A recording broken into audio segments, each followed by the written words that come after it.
It's 2022 or 2023, depending on when you're watching this, or if you figured out how to build a hot tub time machine. Anyway, there's still plenty of stuff that people are getting wrong on Zoom today, so let's correct some of thaux faux pas, shall we? Is it faux pas or faux pases? What's the plural? It's faux peas.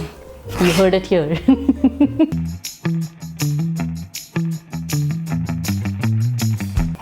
Welcome back to our channel. We're Nami Sarur and Pavi Dinamani. We're the owners of Misfit Communications, a video marketing company that helps humans be more human on camera. Today we're talking about all things Zoom.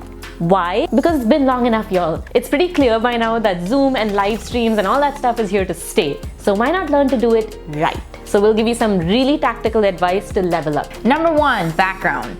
I hate to break it to you, but that white wall background that you have going on will just not cut it anymore. What are some easy ways to spruce up your backdrop? Maybe add some color or textures behind you, rearrange your furniture perhaps. A great way to add some personality is through bookshelves and art prints. There's plenty of amazing digital art that you can get on Etsy and even get it printed at Costco or wherever you get your printouts, because you know, I don't know Costco. And of course, you can buy some cheap frames on Amazon or at thrift stores to create a gallery wall behind you. You can also display books or plants, anything that adds a pop of color. Of course, if you're an entrepreneur and you have distinct branding, make sure you add that in your background. Number 2, lighting. This is a big one and probably the worst offense, but easily fixable. Always remember to have the light source pointed at your face. As much as possible, avoid having a window directly behind you because it often causes a glare and it's just a waste of natural light that you could actually be using. So try to move your setup so that you're actually facing the window. And if you don't have a window,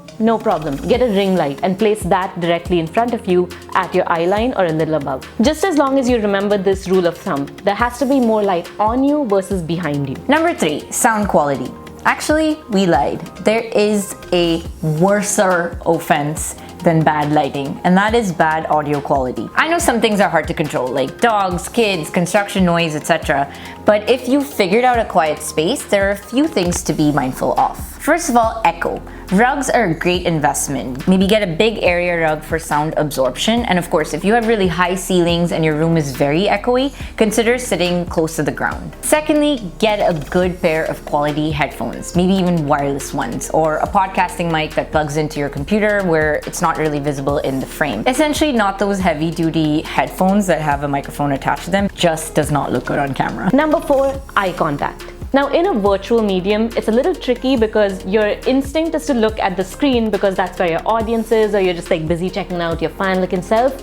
But remember, that means you're not making eye contact. You want to aim for the lens, which is that little tiny dot at the top of your screen. It's okay when you're in a meeting, it's a little more excusable to look at the screen. But when you have speaking parts and you're directly addressing the audience in a presentation or a live stream recording, look at the lens. Number 5, camera angle. The placement of your camera is super important. Whether you're using your computer's built-in camera or maybe an external camera, make sure that it is above your eye line looking down at you and not below you looking up at you, essentially your chin. Because no matter how gorgeous you are, that is not a flattering angle. If you're using a laptop, that's an easy fix. Just buy a stand or else maybe stack a couple of books or a couple of boxes and put your computer on top of that. Number 6, general etiquette. These are all little tiny things that we need to pay attention to but don't really require a lengthy discussion, so I'll just run through them really quick. Number 1, resting bitch face. It's a real thing, so be aware of what your face is doing when it's not talking. Right, unless you're being mansplained to. Yes, in which case it is entirely warranted, coupled with an eye roll. Number 2, try not to have your camera off at all times because we're human and we like to see other humans. Number 3, minimize sidebar conversations or internet browsing. Just because you can doesn't mean you should.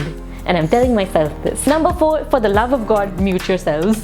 And number 5, be aware that if you're wearing glasses, your ring light might be visible in them. Not a huge deal breaker, but just to be aware of. So what faux pas do you still see happening? Let us know in the comments below and we'll see you in the next video.